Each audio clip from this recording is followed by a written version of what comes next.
계약 강론입니다. 매매교환 임대차 행위가 있고요. 주로 매매하고 임대차에서 출제가 됩니다. 매매는 특히 계약금, 그다음에 매매계약의 효력이라고 매도인 권리 의무, 매수인 권리 의무에 대한 기본적인 조문, 그리고 담보책임, 그다음에 환내.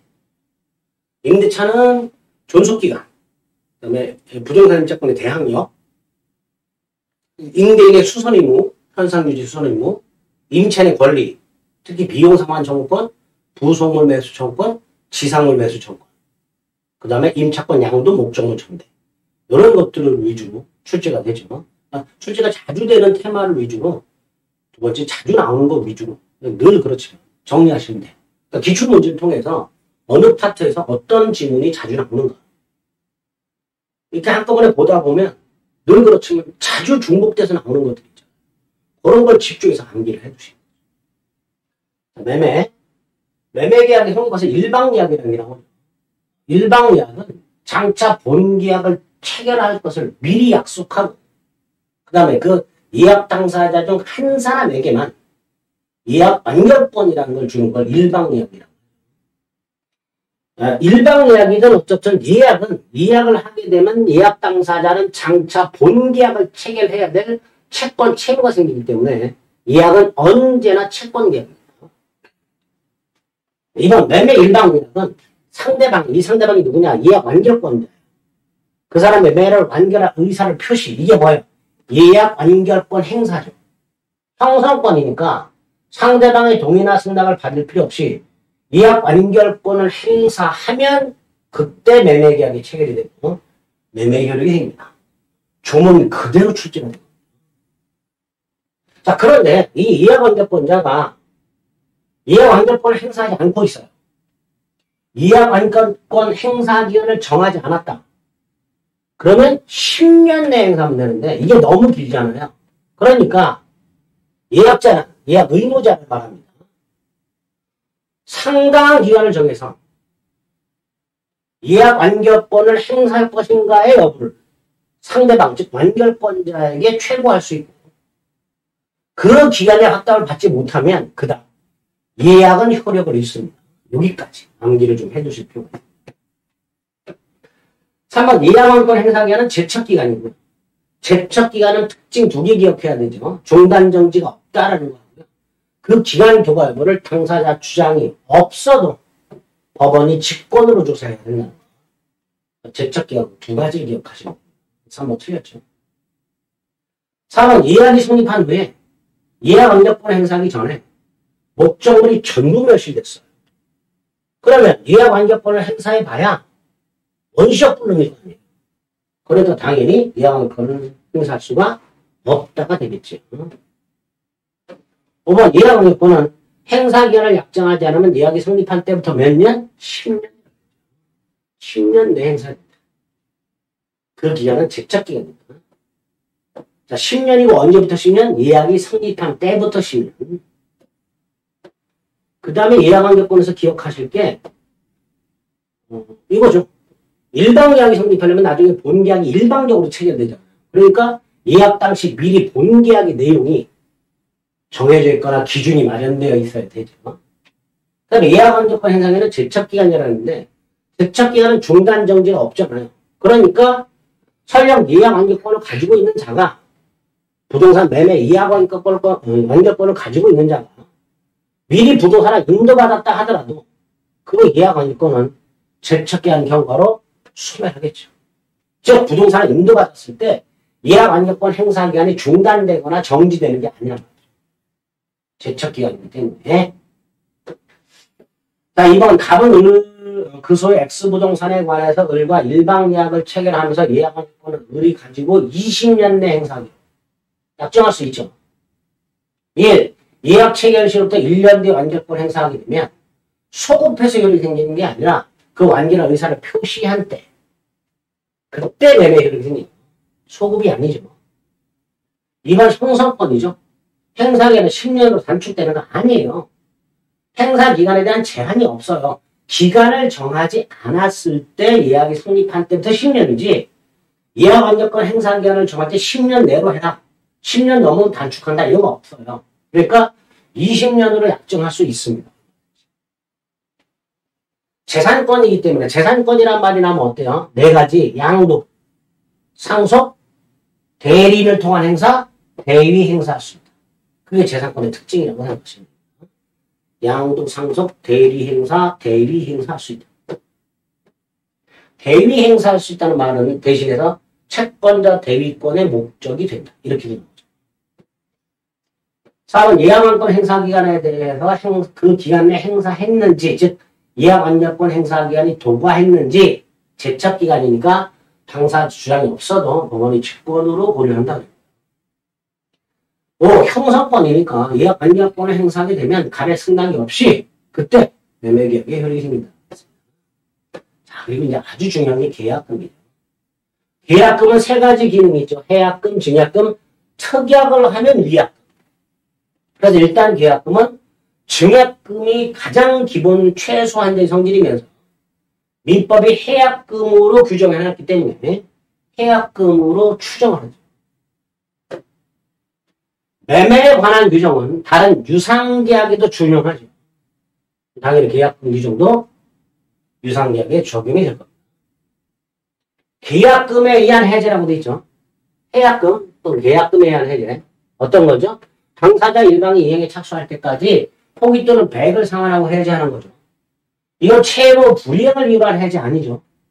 따라서 손해배상 처벌을 못하죠. 또 이행 착수 전에 해제하는 거니까 원상회복도 있을 수 없죠. 계약금에 의한 해제 효과 중에 손해배상 청구나 원상회복의 문제는 생기지 않습니다. 4번 토지거래 허가 구역 내에서 계약을 하고 계약금만 받은 상태에서 허가를 받았다 하더라도 이건 이행 착수가 아니라고 했죠. 이행 착수가 아니니까 여전히 배액상환하고 해제할 수 있다가 되죠. 포기 또는 배액상환하고 해제할 수 있다. 5번 계약금만 받은 매도인이 매수인에게 잔금 지급을 구하는 소송을 제기한 거. 이것도 이행 착수 아니죠. 4번, 5번 둘 다 이행 착수 아닙니다. 따라서 소송 제기한 후에도 여전히 포기 또는 배액상환하고 해제할 수 있다가 되겠죠. 이행 착수 아니니까. 4번, 5번 두 개 이행 착수 아니라는 거 꼭 기억을 해 두셔야 됩니다.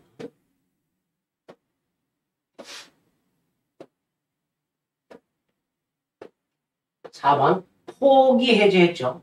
따라 손해배상 청구할 수 없고요. 계약금 계약은 매매계약의 부수하여 체결되는 종된 계약입니다. 따라서 매매계약이 실효되면 계약금 계약도 실효가 되죠. 다음 매매계약과는 별개의 계약이니까 반드시 매매계약과 동시에 할 필요는 없다. 마지막 유물계약이죠. 계약금을 주고받는 것 그게 계약금 계약이죠. 3번 계약금을 위약금을 하는 특약을 했을 때 위약금의 성질을 하죠. 그리고 이 위약금은 손해배상액의 예정과 위약금 둘 중에 하나고요. 일단 손해배상액의 예정으로 추정하는. 어쨌든 위약금이 되려면 반드시 위약금 특약이 있어야 됩니다. 4번 이 계약금 해제권은요. 포기 또는 배액을 상환하고 해제할 수 있는 이 해제권은 임의 규정이기 때문에 얼마든지 당사자 합의로 배제, 포기할 수 있습니다. 임의 규정. 5번 매매계약 시 계약금의 일부만을 먼저 지급받고 나머지는 나중에 지급받고 계약금 1,000만 원인데 100만 원만 먼저 받고 900은 나중에 주기. 그런데 이때 매도인 갑이 배액을 상환하고 해제하려고 할 때 받은 계약금의 배액이냐 받기로 한 계약금의 배액이냐 받기로 한 계약금의 배액, 즉 약정 계약금의 배액이죠. 배액을 상환하고 해제할 때 그 기준은 실제로 받은 계약금 100만 원이 아니라 받기로 한 약정 계약금 1,000만 원의 기준이 됩니다. 5번 계약금은 해약금의 성질을 갖죠. 해약금으로 추정한다. 민법이 그렇게 규정을 해요. 니은 이행기 전 중도금 지급. 자, 이행기 전에 중도금 지급이 대표적인 이행 착수죠. 자, 이행기 전에 이행 착수할 수 있는가? 있다. 따라서 백상을 하고 해제할 수 없다. 이행 착수니까. 지금 매도인이 배를 상환하고 해제할 때 상대방이 수령을 거절한다 해서 공탁까지 해야 해제가 되느냐? 아니죠. 공탁까지 할 필요는 없어. 우선 사례 형태로 나오거든요.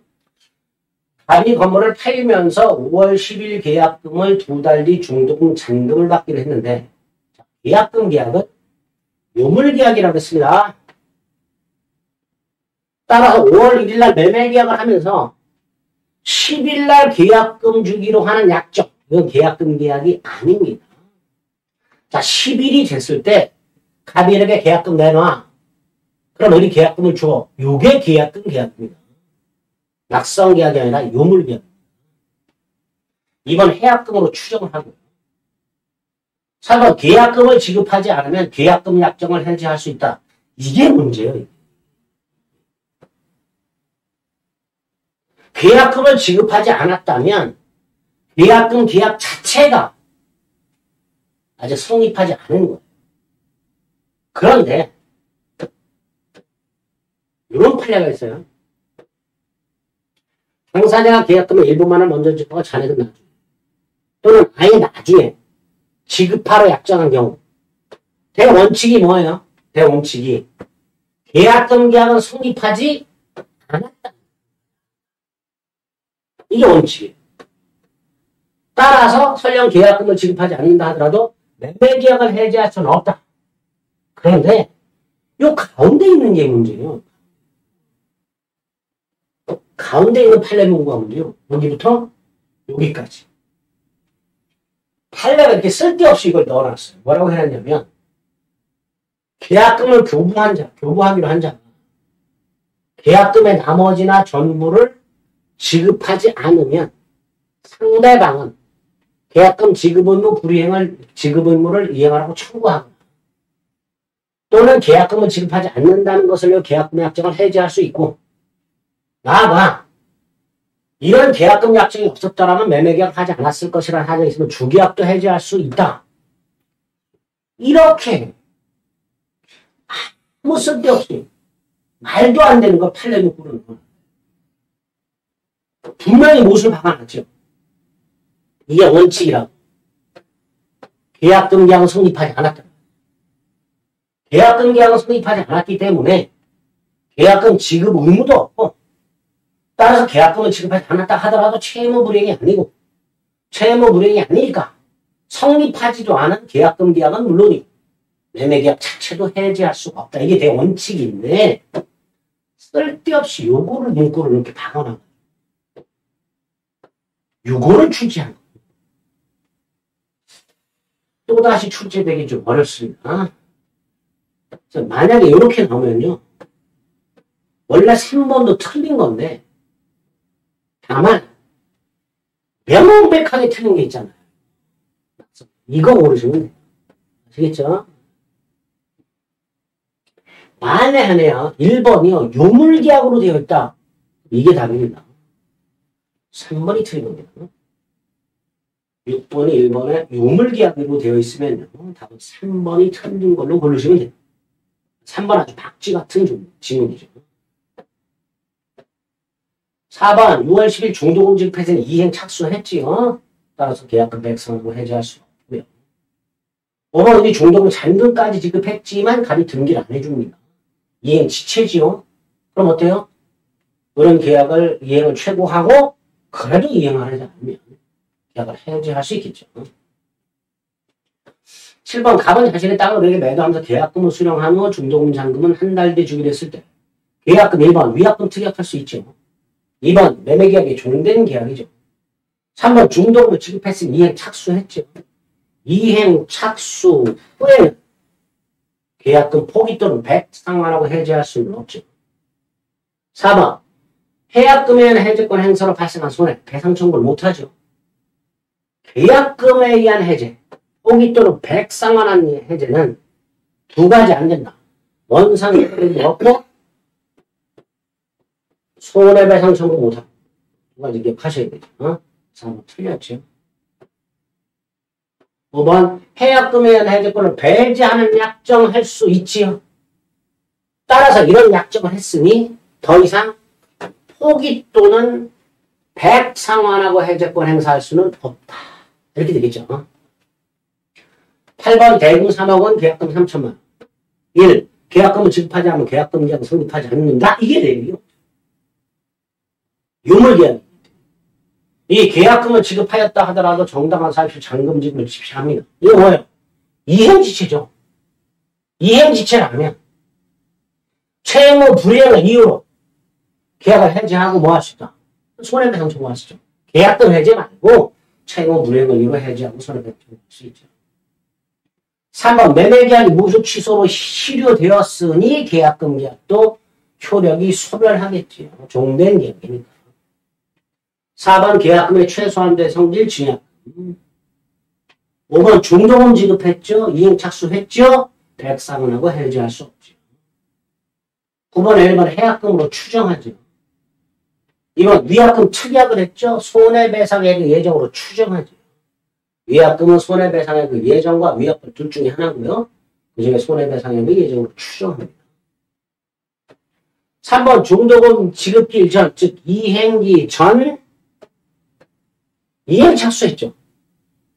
따라서 계약금 불이익 또는 백상환하고 해지할 수는 없죠. 4번 일부만 지급했을 때 수령한 금액의 배액이 아니죠. 약정금의 배액이죠. 약정금액의 배액이죠. 그러니까 수령금액의 배상환하고 해지할 수는 없죠. 5번 토지거래 허가구역 내에서 허가를 받았다 하더라도 이행 착수 아니지요. 따라서 갑은 여전히 배액을 상환하고 해지할 수 있다가 되겠죠. 계약금 문제 굉장히 많이 나오죠. 철저하게 정리해 주시면 됩니다. 10번 요물계약 아니죠. 매매는 낙상계약. 유상 쌍무. 담보책임은 법에서 정한 무과실 책임이라고 했죠. 타인 권리도 매매할 수 있죠. 매매계약은 채권행위, 계약을 체결하는 것 자체는 채권행위입니다. 채권행위는 처분 권한이 없어도 된다고 했죠. 매매계약비용이라고 돼 있죠. 자, 매매계약비용 세 가지. 측량비용, 감정평가비용, 계약서 작성 공증비용. 별도로 약정이 없으면 균분 부담하도록. 조심할 거 이전 등기비용 같은 거. 담보권 말소비용 같은 거. 이건 계약비용이 아니라 계약 이행비용이죠. 계약비용하고 헷갈리시면 됩니다. 11번 측량비용, 등기비용, 담보권 말소비용 중에서 측량비용만 계약비용입니다. 등기비용이나 담보권 말소비용은 계약비용이 아니죠. 지워야 되죠. 2번 매매 목적물 인도와 동시에 세금을 지급할 때 어디서 지급해라? 인도장소. 조문이죠. 3번 일방예약은 예약을 완결한 의사를 표시한 때 매매 효력이 되도록 되어 있고요. 4번 계약금은 해약금으로 추정됩니다. 5번 계약금 계약은 종된 계약, 독립된 계약, 유물계약. 12번에 1번 타인 권리 매매할 수 있고요. 매도인 그거 취득해서 넘겨줘야 되죠. 2번 계약비용은 균분 부담하고 3번 담보책임은 임의규정입니다. 면책특약할 수 있어요. 그런데 설령 면책특약이 있다 하더라도 면책이 안 되는 경우가 두 가지. 하나가 매도인이 하자가 있다는 걸 알면서도 고지하지 않고 면책특약을 합니다. 두 번째, 면책특약을 한 후에 제3자 권리를 설정하거나 넘겨준 경우. 이때는 아무리 면책특약이 있다 하더라도 그 담보책임을 면할 수 없다가 됩니다. 면책특약을 했다 하더라도 책임을 면할 수 없습니다. 4번 인도와 동시에 지급하기로 했으니 어디서? 인도장소. 자, 5번 매매계약은 쌍목이니까 양채무는 동시 이행관계죠. 그러니까 어느 일방만 이행기한을 정해놨다. 그럼 상대방은 동일한 기한으로 추정을 해줘야 되죠. 동시 이행관계니까. 추정입니다. 자, 매매비용을 매수인이 전부 부담한다. 얼마든지 약정할 수 있죠. 이런 약정이 없을 때 균분입니다. 지상권도 매매할 수 있죠. 지상권 양도, 전세권 양도, 일차권 양도, 특허권 양도 다 가능하죠. 4번 인도와 동시에 지급, 3번 인도와 동시에 지급, 인도 장소. 자, 대금 지급 장소는요, 원래가 원칙이 약정한 장소예요. 그때 장소를 약정하지 않으면 대원칙이 매도인의 현 주소지예요. 매도인의 현 주소지. 이게 원칙이에요. 다만 인도와 동시에 지급할 경우 이때 인도 장소가 됩니다. 4번 매매계약을 체결한 이후에 목적물부터 생긴 과실 띄어쓰기. 이거 누가 수치예요? 인도 전 매도인, 인도 후 매수인이 수치예요.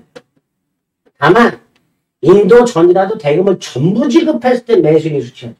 근데 인도 되지도 않았고 대금이 완제되지 않았으니까 누가 수치예요? 매도인이 수치예요. 5번 예약환급권 행사기간을 정하지 않으면 10년 내 행사해야 되죠. 언제부터 10년? 예약이 성립한 때로부터 10년. 그죠?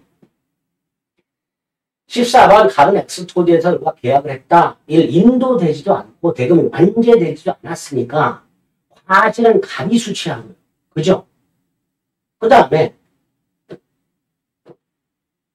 갑의 인도 의무와 원래 대금 지급 의무는 무슨 관계예요? 동시행 관계예요. 그러니까 갑이 인도하지 않은 건 지체가 아니지요. 그래서 그런 지체로 인한 손해배상 청구할 수가 없다. 이번 일이 대금 지급을 거절할 정당한 사유가 있는 경우 어떤 경우야? 목적물의 권리를 주장하는 자가 있습니다.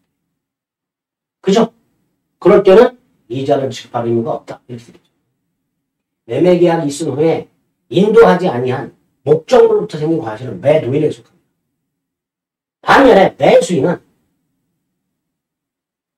대금을 지급하지 않은 채 인도를 받으면 과실을 매수인이 수취하되 이자를 지급해야 돼요. 근데 이 대금 지급 날짜를 따로 정해놨어요. 인도는 10일날 받았는데 미리 대금은 30일날 주기로 했어요. 그럼 요 사이에 이자는 줄 필요가 없지. 권리주장자가 있을 때도 마찬가지예요. 정당하게 거절하는 거니까 이자를 지급하는 겁니다. 3번 X토지가 인도되지 않았다. 의뢰 잔대금 지급을 지치하고 있다. 의리 잔대금 지급을 지치하고 있다. 그런데 X토지가 인도되지 않고 있다. X토지가 인도되지 않으니 그런 대금을 지급하지 않고 있겠죠. 그죠? 그래서 매수인은 목적물 인도받은 날부터 이자를 지급해야 됩니다. X토지가 인도되지 않았습니다. 이자 지급할 필요가 없다. 물론 갑이 X토지를 인도함에도 불구하고 대금 지급을 지체하고 있을 때는 이때는 연체이자가 없겠죠. 단 인도 의무를 계속해서 이행 제공을 해야 되겠죠. 인도되지 않고 있으니까 여기 표현이 조금 그래요. 잔대금 지급을 지체하고 있다라고 하지만 현실적으로는 이게 지체가 아니다라는 거죠. 인도를 안 받았으니 못 주고 있는 거잖아요. 그렇죠? 4번 인도를 받지 못하는 등기를 넘겨받았다 하더라도 과실은 누가? 부동산은 등기 전후가 아니다. 인도 전후, 동산, 부동산 둘 다 인도 전후. 그러니까 인도 전이고 대금도 안 줬어. 과실은 누구? 매도인. 반면에 인도 안 됐어. 아직 인도를 안 했어. 근데 대금은 전부 줬어. 그럼 과실은 누구 거? 매수인 거. 어? 자, 담보책임. 1번 채권매매 담보책임 외웁니다. 채권매매를 할 때 매도인이 채무자의 재산 상태를 담보했어. 자, 이때 채권매매 담보책임은 채무자의 재산 상태 기준이 언제냐 이거 물어봐요. 조문 2개만 남기하시면 원칙이 채권매매계약 당시의 재산 상태. 그런데 그 채권이 아직 변제기가 도달하지 않은 채권이라면 그때는 변제기. 이렇게만 기억하시면 됩니다.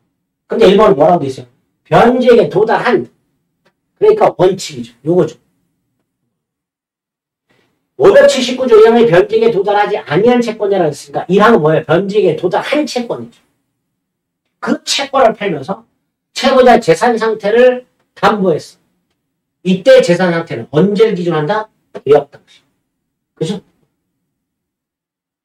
2번 저당권이 설정된 부동산 매수인이 저당권이 실행이 됩니다. 자, 이때 매수인은 담보책이 뭐예요? 선악불문하고 계약 해제, 손해배상 청구할 수 있는데 이거 말고 추가적으로 재산을 출원해서 소유권을 보존해서 저 매수인이 매도인을 대신해서 돈을 갚았어.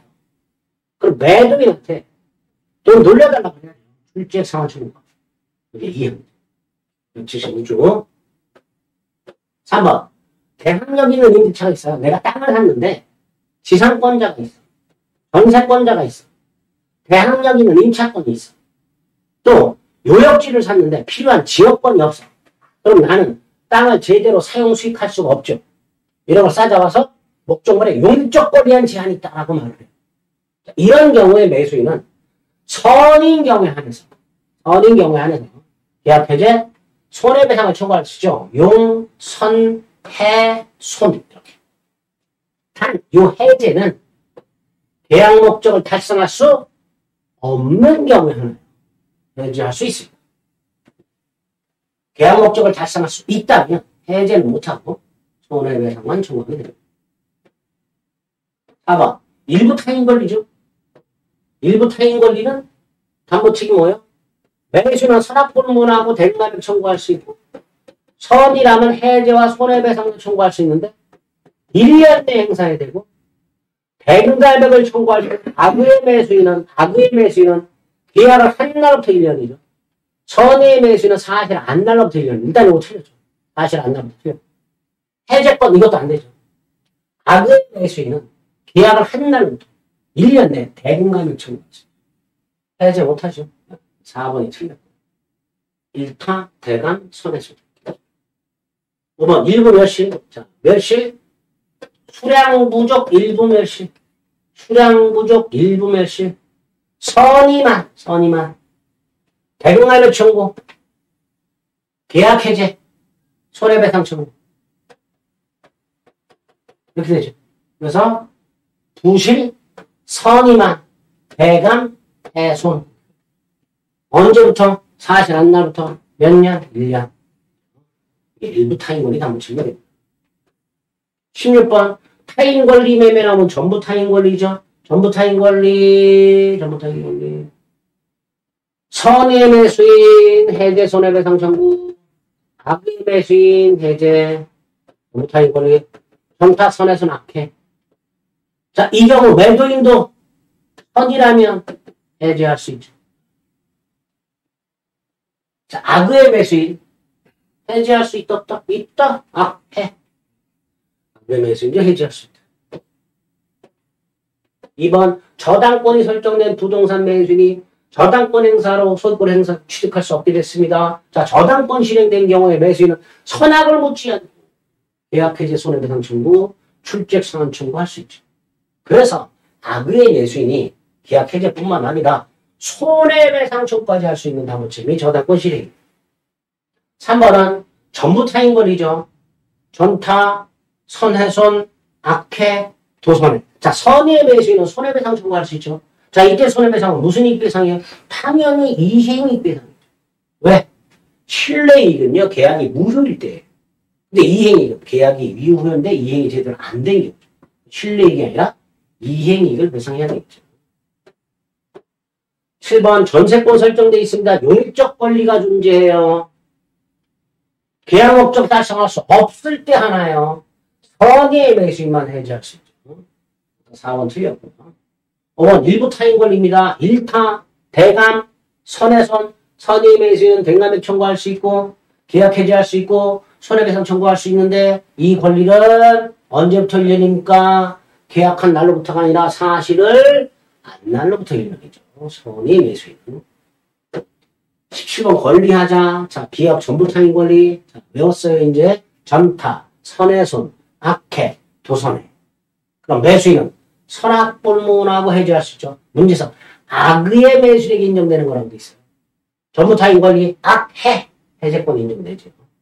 일부타인 권리, 일타, 대감이죠. 선악불문하고 대금가액 청구할 수 있죠. 그러니까 악의 매수인도 대금가액 청구권 인정이 됩니다.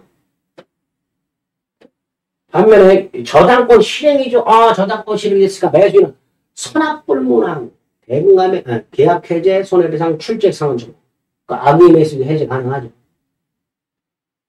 그런데 리얼은 지상권에 의한 제한이 있어. 용익적 권리죠. 선의만 계약 목적 달성할 수 없을 때 해제. 나머지 경우에 손해배상 청구. 그리고 선악불문하고 악의의 매수인도 행사할 수 있는 거. 기업, 니은, 디귿 세 가지가 되겠죠. 18번 1만 평방미터 그런데 전부 타인 권리. 전타, 선훼손, 악해. 선악불문 해제할 수 있죠. 악의라 하더라도 해제할 수 있다. 2000이 병소니까 일부가 타인 권리죠. 일타, 대감, 선훼손. 선악불문하고 대감을 청구할 수 있으니까 악의의 매수인도 대감을 청구할 수 있지. 3번 2000평방미터가 이미 포함 수량 부족 일부 멸실 악의 아무것도 못하죠. 선의만 대감 청구, 기합 해제, 손해배상 청구할 수 있지. 무실 선대감에서는 선의만 대감액 청구, 기합 해제, 손해배상 청구할 수 있습니다. 4번은 지상권으로 인한 뭐예요? 용익적 권리. 악의 안 되죠. 용선훼손이죠. 선의만 해제, 손해배상 청구. 그리고 해제는 계약 목적을 달성할 수 없을 때. 5번 저당권이 실행됐어요. 매수인은 선악을 묻지 않고 해제도 할 수 있고 나아가 뭐도 할 수 있다? 손해배상도 청구할 수 있죠. 저당 출해손. 19번 수량을 지정해서 매매했는데 면적에 미치지 못해요. 수량 부족 일부 멸실이죠. 선의만 부실 선 대금감액 청구할 수 있고 계약 해제할 수 있고 손해배상 청구할 수 있고. 그런데 1번에 뭐라고 돼 있어요? 선인데 대금을 청구할 수 없다고 틀렸죠. 부실 선대감 답 1번. 2번 악의 아무것도 못해요. 3번 사실 안날토 1년이죠. 원시업 불능 아니죠. 담보 책임으로 처리한다고 했죠. 따라서 계약 체결상의 가실 책임을 구할 수는 없고. 잔존분만이란 매수하지 않았다. 선이 뭐 할 수 있다? 해제할 수 있다. 22번 수량적 매매에서 일부 멸실, 부실 선대감에서는 수량적 매매란 수량이나 면적을 가격을 정하는 가장 중요한 요소. 이게 뭐 주안이죠. 아니 눈한테. 주목 같은 뜻이죠. 그걸 수량적 매매란다. 아파트 매매 같은 거. 악의 매수는 아무것도 안 돼요. 선 대감액은요. 선의만 대감액 청구 계약 해지 손해배상입니다. 자, 3번 선이니까 뭐 할 수 있어요? 대감액 청구할 수 있어요. 잔존분만을 매수하지 않았다. 선이 뭐 할 수 있다? 해지할 수 있다. 언제부터? 사실 안날부터입니다. 선이니까 사실 안날부터입니다. 22번 하자담보 책임은 물리적 하자를 말합니다. 건축 목적으로 땅을 샀는데 법적 제한이 있는 경우 이걸 법률적 장애라 하고요. 이것도 물건의 하자로 보죠. 권리 하자. 물건의 하자로 봅니다. 이 하자는 계약 당시 존재해야 되고 매수인은 선이 무과실해야 되고 6개월 내에 행사. 하자 담보 책임으로 발생하는 계약 해제권 행사 기간 6달 대척 기간입니다. 이거와는 별개로 손해배상 청구 소멸시효에 따로 걸린다. 돈과 관련된 거. 3번은 우리 시험범위 아니니까 크게 신경 안 써도 됩니다.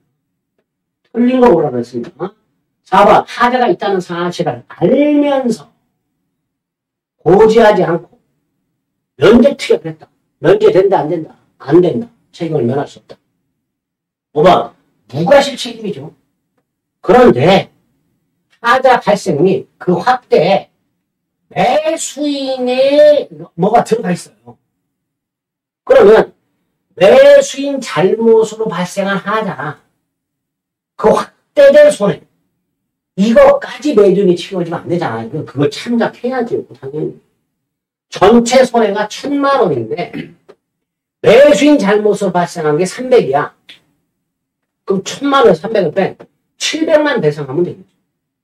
따라서 5번, 매수인 잘못을 참작해서 손해배상 범위를 정해야 되겠죠. 매수인 잘못까지 매도인이 배상할 필요는 없다. 상식의 문제고요. 23번 불특정물의 하자라고 됐죠. 물건의 하자고요. 물건의 하자의 경우에는 계약 해제, 손해배상 청구, 그 다음 그 물건이 동종조 물건으로 대체가 가능한 불특정 물이라면 완전한 물건 급부 청구까지 할 수 있죠. 그러나 대금감의 청구는요. 권리하자 중에서 일부 타인 권리하고 수량 부족에서 나오죠. 이것을 뺀 나머지 골라주시면 되겠죠.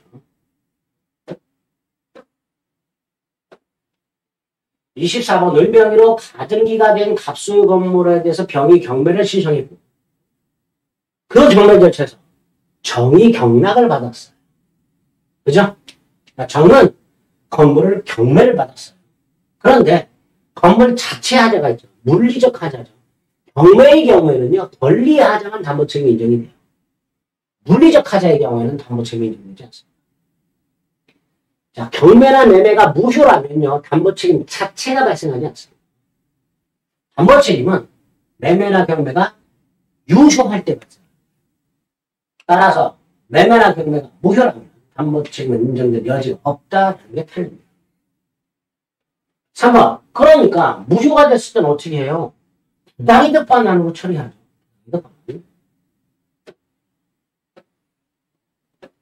4번. 정의 소유권을 취득한 후에 을이 본등기를 하게 되면 정의 소유권을 상실하게 됐죠. 그죠? 그럼 뭐예요? 저당권 실행에 의한 담보책임과 똑같은 거죠. 최선순위 가등기가 민수가 된 상태입니다. 가등기. 경락을 받았지만 본등기를 함으로써 소유권을 상실하게 됐으니까 정은 선악을 묻지 않고 계약 해제 손해배상을 청구할 수 있죠. 저당 출해송 똑같은 담보책임이 인정이 됩니다. 5번 정의 소유권을 취득한 후 본등기를 마치게 되면 정은 계약을 해지하고 돈 돌려달라고 해야 되죠. 그렇죠? 그러니까 배당받은 채권자한테 돈 돌려달라 청구할 수 있게 됩니다.